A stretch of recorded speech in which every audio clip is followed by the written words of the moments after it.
etumba na ngwaka opika pende di eloko yango bozelaki eye sango ya mokweke ya mbiji mpo na bino nyonso baressortissant sud ubangi bana ya gemena ya bino yango yo compagnie africaine d'aviation CAA na mokuse oyo amesana kopesa bilengi azongisi bavol na ville ya gemena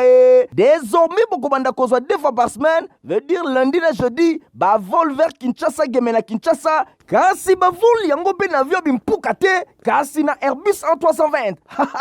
CAA elengi bangwaka boa elengi boa suka po moto eloba etumba na ngwaka opika pende akosa te po bompikiliki boa nango pardon CAA 30 ans d'expérience mokoka na service ya peuple congolais mokili emona mpe ndima lelo asopeli bana gemena luxe ya mpepo pe savoir faire na ye na CAA mosala se mosala. Bon début de week-end pe bonne année 2024 na balandi nyonso journal peuple pona peuple tikate to fungola basangola biso lelo na ngamba primature pona kotesa bino ndenge premier ministre Jean-Michel Samalukonde Kenge a président ki mokola jeudi 28 décembre kuna na primature réunion restreinte ya conseil de ministres. Deux points ezalaki inscrit na ordre du jour ya réunion restreinte oyo ezali bongo communication ya premier ministre pe chef ya gouvernement ya mibale ezali adoption ya ba test communication ya premier ministre ya porter ki pona bave oyo a partager na ba membre ya gouvernement présent au cours ya réunion oyo pona plupart kati na bango ba utaki na période ya campagne électorale na sima premier ministre ayaki lobela bakaya inondation pe glissement ya terre oyo ba observer na ba ville ya Kananga, Kinshasa pe ba ville riveraine ya fleuve Congo à travers Mboka pe na pa propos na ye apesi parole na ba ministre ya solidarité pe ba affaires humanitaires pe lisusu ministre d'état ministre ya ba infrastructure oyo ba associé ki bango na réunion restreinte oyo ministre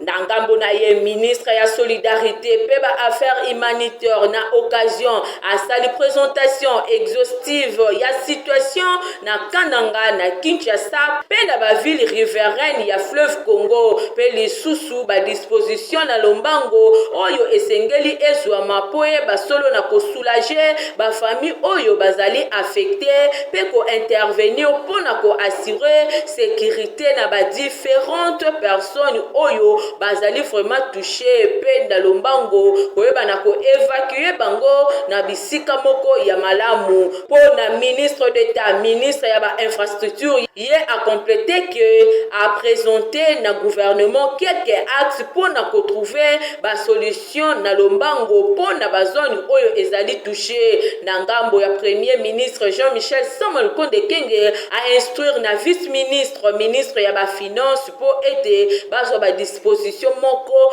na lombango po basilana na makambo oyo. Deuxième point ezalaki nde examen pe adoption ya ba test portant sur prorogation ya état de siège de ministre d'état ministre ya justice pe garde des sceaux partant ya loi ya habilitation à sala qui conféré na gouvernement na assemblée nationale kuna a présenté qui conseil ya projet ya test portant prorogation ya état de siège après débat pe délibération test oyo ezalaki adopté pour été test et basolo na kokota na effet à partir ya le 29 décembre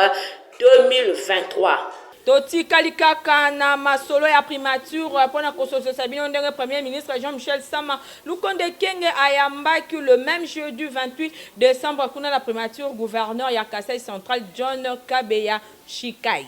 Ayamama kitoko epa ya premier ministre Jean-Michel Samalukonde Kenge ye nani gouverneur ya Kasai Central mwana mboka John Kabeya Shikai epa iwapi na bobimina na masolo oyo liposo ya bapandisango atalisaki ndenge échange na ye na chef ya gouvernement et tournaki autour ya situation désastreuse oyo et komaki na province na ye na butu ya le 25 peu le 26 décembre et epai wapi mfula moko ya makasi ebeteki na province mobimba oyo ba enregistre 22 morts pe ba dégâts matériels ya important a évoqué cas ya usine ya captage ya régie des eaux oyo ezali noyé pe route tracée pona ko accéder na usine alobeli lisusu na niveau ya quartier Kanyuka pe bazali lisusu na situation ya Bianchi pe bazali lisusu na situation ya Bianchi quartier oyo epai wapi ye avandaka pe atalisi ndenge rave moko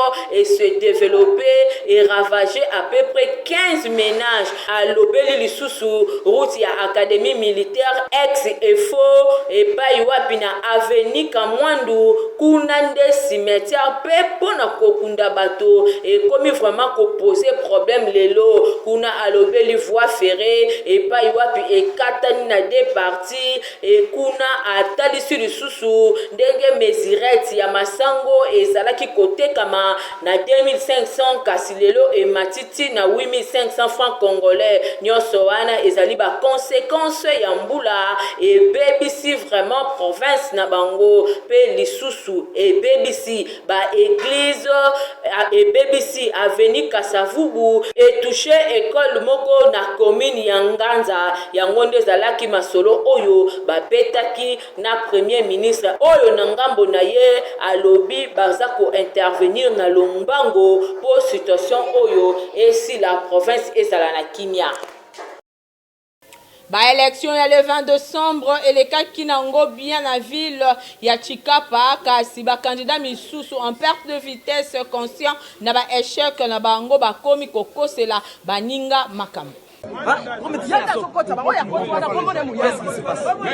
Nansima ya élection générale oyo esalemi na République démocratique du Congo le 20 décembre 2023 bosimba ke place ekomi sikoyo na kozela ba résultat oyo commission électorale nationale indépendante ako publier kala mingi te kaka ndenge balobaka mwana nyonso ya kelasi ayebaka position na ye pamba te a travailler ki malamu to pe a travailler ki malamu te pona ko passer classe ndenge moko pe to koki koloba candidat moko na moko ayebi ndenge nini a préparer ki be élection na ye pona kozala élu ba oyo ba miyebi déjà ke ba salaki eloko moko ya malonga te bazalaki pe à la hauteur te pona ko séduire ba électeur na bango bazali ko sala lelo mobulu bisika na bisika ba komi ko pesa ba information ya mabe contre ba ninga mususu pona ko bebisa réputation na bango pe ko luka ba tricher bisika ba tricher bazate ba exemple oyo ezali bisika ebele tukoki kotanga ndakisa na Chikapa ville na province ya Kasai epai wapi na ba centre misusu tomona ki ba candidat ebele ba ekoluka mobulu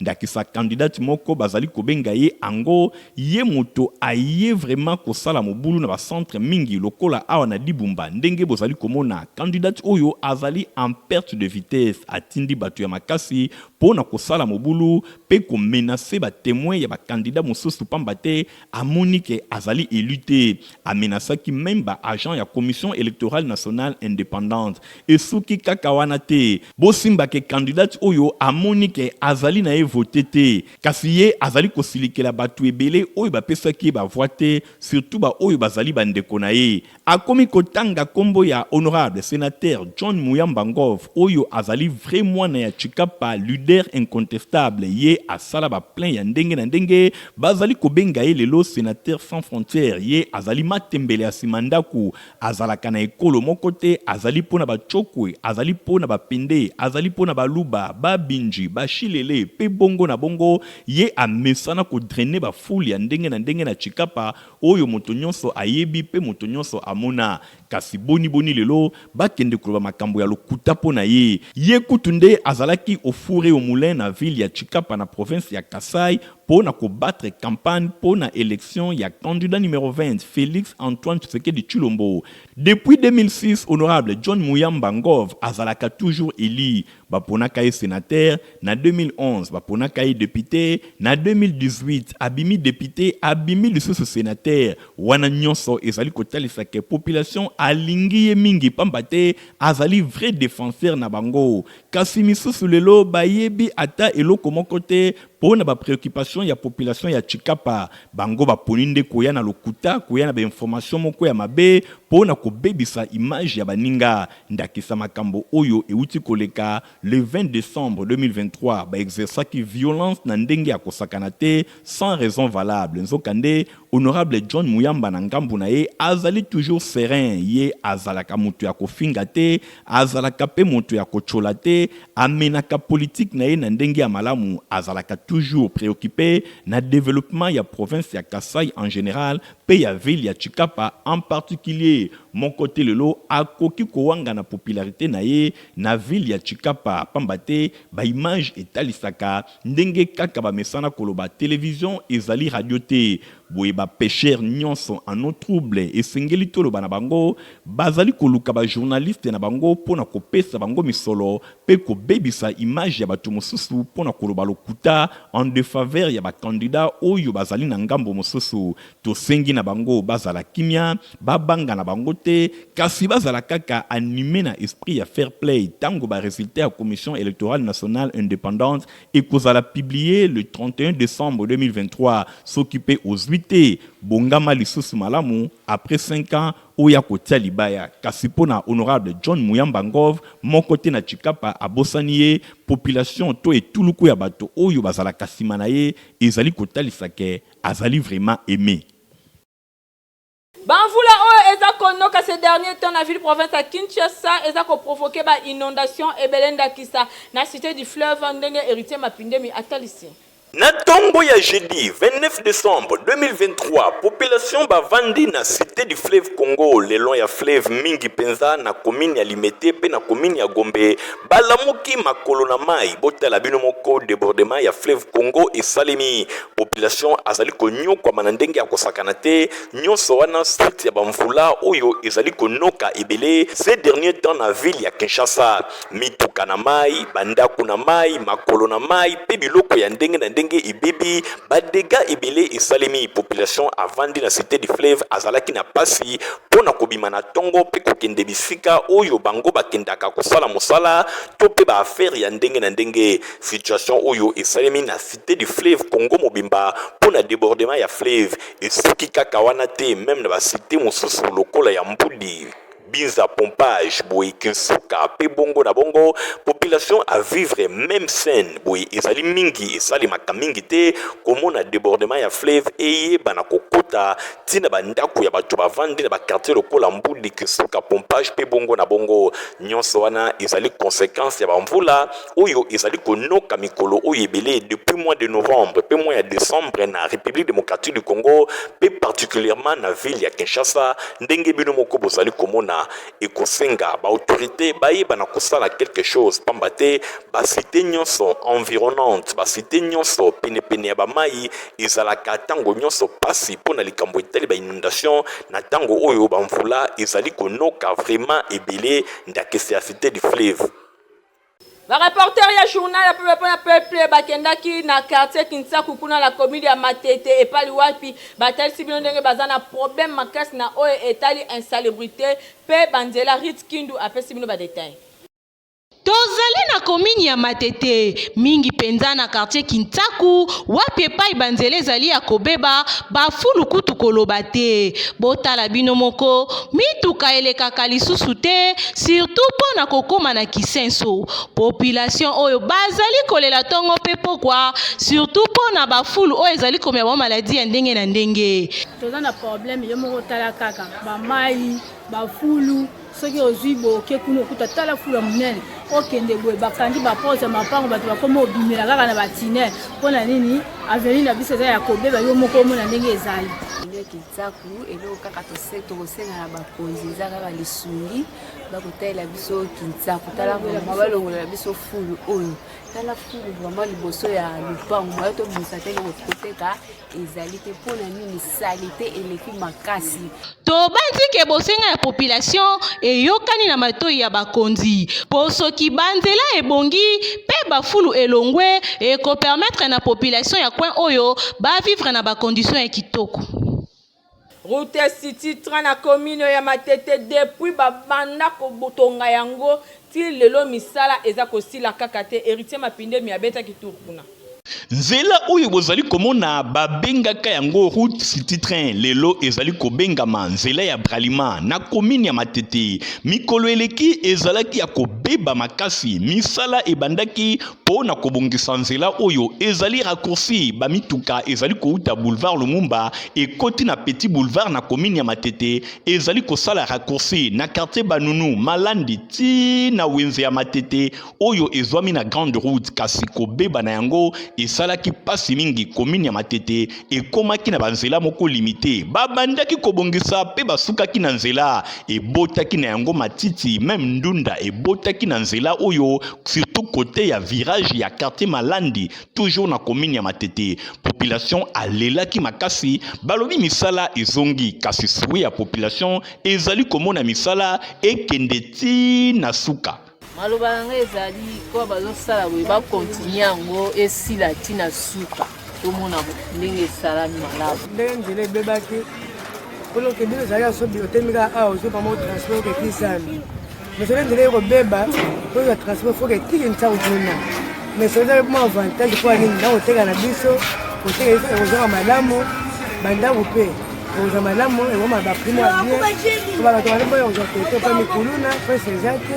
tobanzi ke lokola misala oyo e répondre ekokende vraiment tina suka pona ko permettre mituka eleka malamu na route ya Bralima ex city train kokende tina wenze ya Matete soki ezali ya kobeba ezali ko permettre mosala esalima malamu te mituka ezali koleka malamu te ba moto kutu koloba te zokande yango eko permettre circulation ya malonga na commune ya Matete tobanzi ke mikonzi bayoki bakosala makasi pona kosilisa misala nyonso ya nzela oyo. On a établi page na biso ya religion rédaction ya info lingala emeki kosala la bino réflexion par rapport ya ba désordre oyo ezali kosala makuna na structure oyo babengi bon église de réveil du Congo RSC na Mokuse. Je dis à Bishop Albert parce que c'est lui qui est à la base de cela. Nungu ezali kokoba se kokoba na structure babengi église de réveil au Congo ERC na Mokuse bana nzambe ibele bazali ko comprendre te boni ba père spirituel bato bate ya kabango bolingo bomoko pe boyokani bango moko tango nyonso kaka kobendana situation oyo ezali koleka na structure ya ba église de réveil ezali mingi te na ba structure mosusu oyo tomoi komona bazali pe kokamba mangomba na République démocratique du Congo basen moko ya mabe ezali koleka kofingana kocholana kobendana bolingo oyo ete ya maka ezali vraiment komona na te voire même mikolo eleki tango ba dirigeant mosusu bazalaki na tête ya église de réveil au Congo yango ba dirigeant ki kaka kasi bana nzambe pe ba fidèle bazali komituna apport ya structure oyo na ngambo ya ba église de réveil ezalaka vraiment nini pamba te ata eloko moko ezali kobakisa mate to ebite soki bawelaka esika oyo kaka pona ko représenter église na ba tuibite soki bawelaka esika oyo kaka pona ko représenter église na ba manifestation minene oyo l'état azalaka na bosenga na yango tuibite soki eloko nini vraiment église de réveil azali kobakisa par rapport ya mangomba na ye oyo bazwami na kati na ye depuis pasteur Kankenza aleka Soni Kafuta Rockman aleka boye tokomi na tango ya évêque général Dodo Kamba oyo azalaki pe contester ndenge kaka pasteur Soni azalaka contester tango akomaka na esika oyo yepe akoti wana kobendana emonani batie mwana ya mama Olangi David Olangi balongoli ye pona ba raison oyo bapesaki bayekotia ejiba ya mapia balongoli ye balobi Dodo Kamba azali lo réhabilité yende azali numéro 1 ya l'église de réveil au Congo kasi esika ozali ko diriger ezali malamu est-ce que crédibilité ezali est-ce que bana nzambe ba fidèle bazali ko se retrouver par rapport à structure oyo topé ezali kaka guerre ya ba positionnement nde yango bana nzambe ebele observateur averti bazali ko senga na ba père spirituel na bango baye bana ko se comporter malamu bolingo bomoko pe boyokani oyo ete ya maka esengeli yango moko emona na ka vraiment na misala apport ya structure babengi église de réveil au Congo esengeli emonana sokite ekozala eloko moko ya pasi mikolo ezali koya tobanzi ke structure oyo ekoki pe kolimwa pamba te apport moko ezali te par rapport ya vie spirituelle ya l'église de réveil na République démocratique du Congo. Bavol ya Kinshasa Gemena Kinshasa ici et bandaki à travers Airbus A320 boy ba premier vol et salma ki kitoko kuna na aéroport ya Gemena. 50 nde ezalaki Air Oyo Airbus A320 ya compagnie africaine d'aviation CAA na bokuse et kitaki pona mbala liboso na aéroport national ya Gemena depuis bakangaka escale Oyo na 2016 na pied d'avion tomonaki maire ya Gemena Jacob Luba ya Mbuka Oyo asaluaki commandant à bord Lick Scripsens na ba membre nyonso ya équipage avant amema bango po ba saluer ba chef coutumier ya ville ya Gemena pe bato ya nzinga Oyo ba entouraki président national ya association socio-culturelle Ngambe Bouclier Mbaka Emmanuel Ngbali Gaza Oyo ba bundi makasi elongo na ba autorité provinciale ya Sidubangi na fête ya Sidubangi pona ko convaincre hiérarchie ya CAA po bandima ko servir ligne aérienne Oyo kitoko. Merci à la hiérarchie de la CAA qui finalement a accepté de répondre positivement à notre démarche. Nous remercions les ministres des Transports et de la Communication qui ont mis en conformité. Nous remercions également et nous remercions toute la population qui nous a soutenus. Toute la population qui nous a soutenus pour cette démarche. Ambiance ezalaki total na aéroport ya Gemena population bayaki ebele Oyo babinaki na rythme ya groupe folklorique Gazawili.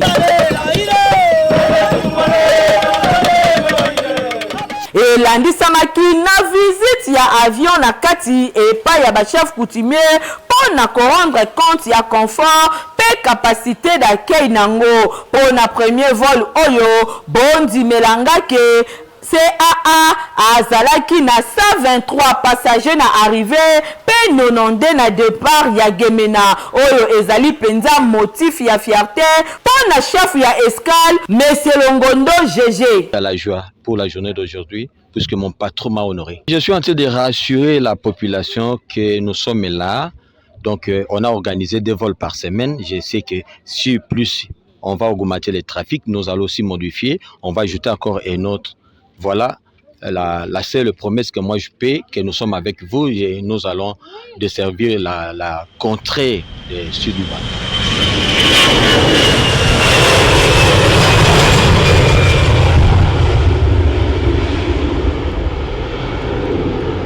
Eric Travel, agence de voyage, assure sur Zabongo ya mwana mboka Eric Mwamba. Nathalie Kael la kapenda, pesi mino ba détail. Hasta luego.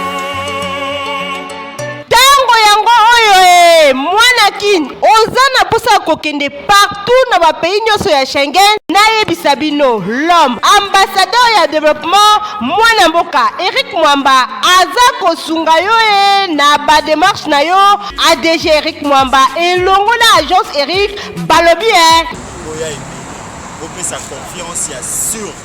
agence Eric Travel Rwanga rabinde na pesaki. Tunanga nini mwana mboka Eric Mwamba alobi bonne année na Noël na yo yango oyo. Baki bien famille d'accueil eza mobimba na Belgique, eza mobimba na France, eza mobimba na Italie, na Schengen mobimba.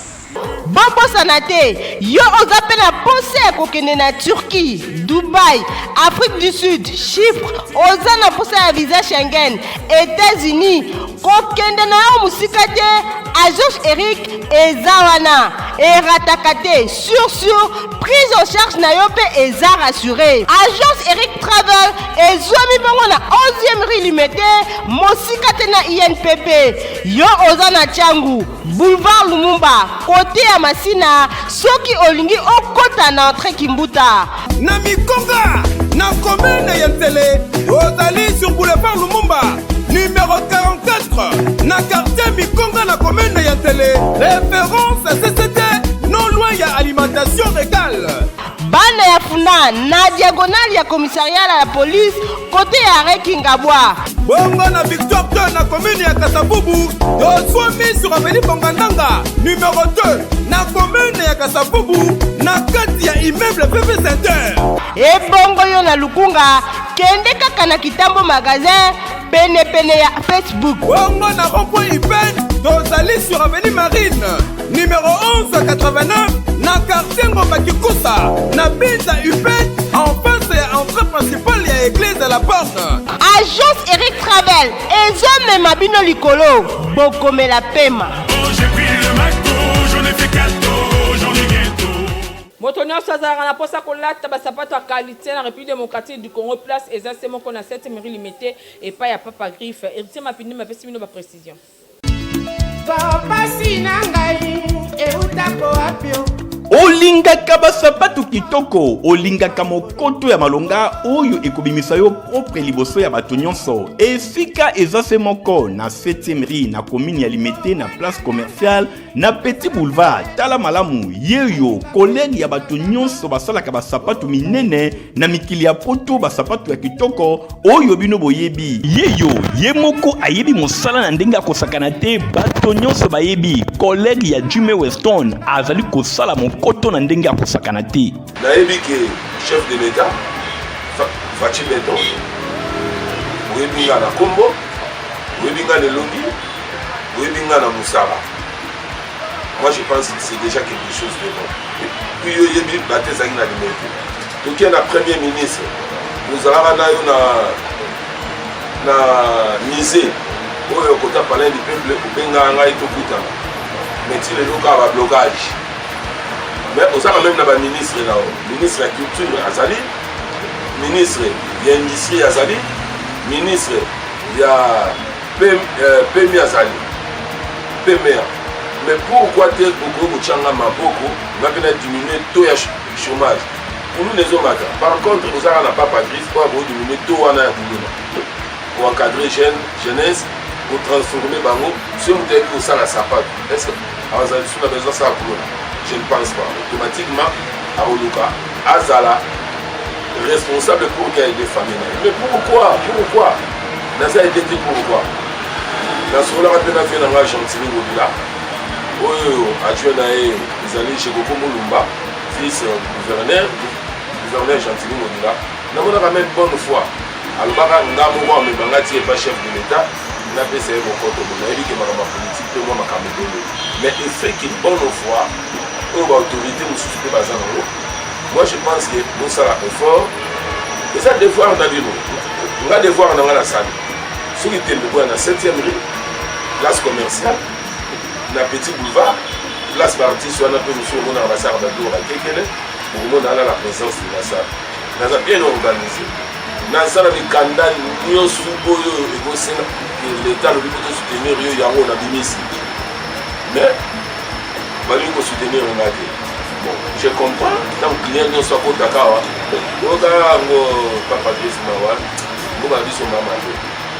on va soutenir Rio. Il faut Simba Science. Maintenant, dans Simba Science, on a vu la matin. Donc, je suis Ria Awa. Aux ala au sala fête, au dia batunion sur la fête, là t'as la pièce à Awa. Aux ala au mariage, là t'as Awa. Aux ala sapat qui a mon nez, le col à il.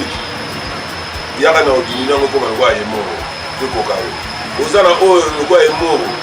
On est comme un bolide, le col à il. Il y a un en sala. Dans sa réparation, dans sa fabrication. Donc, na yebi musala comme il se doit. Ota qui battait ça. Oyoki adresse ezase moko na 7e rue Petit Boulevard na commune ya Limete epai wapi ba chaussure ba sandal ba mapapa ezali kosalema na ndenge ya kosakana te soki okoti awa obosani Italie libela. Rotiva pesa potopoto ya kitoko équipé acheté aux alamkolo to mo la bilonyo so bosengeli komela yango Stéphane Skandi. Ah merci! Yabouine! Bana nyoso baza kuringa! À la pochette!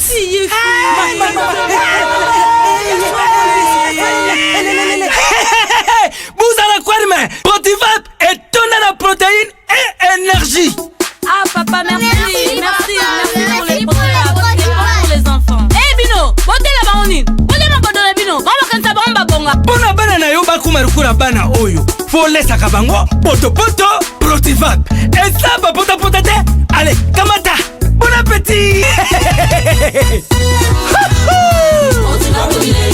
Bana nyeso ba yaka Protivap!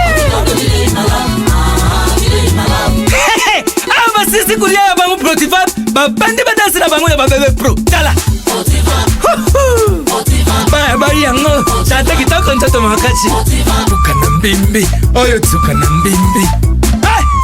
makusa Protivap potopoto kitoko pona babebe pro eloni nasilaka te journal opepe mpona pepe yango oyo ekomi na suka kasi nakosukisa yango bongo te sans ke na présente bameilleur ve na ngai na équipe costo ya info lingala tomoni bongo DG Micho olenga kunga meilleur ve na yo meilleur ve na cordon ya info lingala Stéphane Skande na directeur des infos ya info lingala héritier mapinde mipe na financière ya info lingala tomoni bongo Nathalie Kaila Kapenda na ngambo ya montage nazo présenter bameilleur ve na ngai na Fabrice Lundo Bipé Christian Kiangebeno na présenté ma meilleure venangai na équipe technique na biso na moni bongo Francis Kanza Lokoka Igon Tingi Domi Bende Longwanza Edi Imbani na rédaction tozang cité ko présenté ma meilleure venabiso et pa ya Rit Kindu Tikanzambe ya Lola Apaxela bino Mikole Belé na C na moyu OEP 2024 bo prospérer à tous égards pe nzambe apambola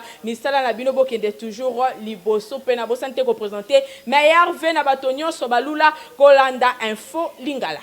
CA ai etumba na ngwaka opika pendedi eloko yango bozelaki eye sango ya mokweke ya mbiji pona bino nyonso baressortissant sud ubangi bana egemena ya bino yango yo compagnie africaine d'aviation CA na mokuse oyo amesana kopesa bilengi azongisi bavol na ville ya Gemena désormais bokobanda kozwa 2 fois par semaine veut dire lundi na jeudi bavol vers Kinshasa Gemena Kinshasa kasi bavol yango pe na avion bimpuka te kasi na Airbus A320 CAA elengi bangwaka boa elengi boa suka po moto eloba etumba na ngwaka opika pende akosa te po bompikiliki boa nango pardon CAA 30 ans d'expérience mokoka na service ya peuple congolais mokili emona pe ndima lelo asopeli bana Gemena luxe ya mpepo pe savoir faire na ye na CAA mosala se mosala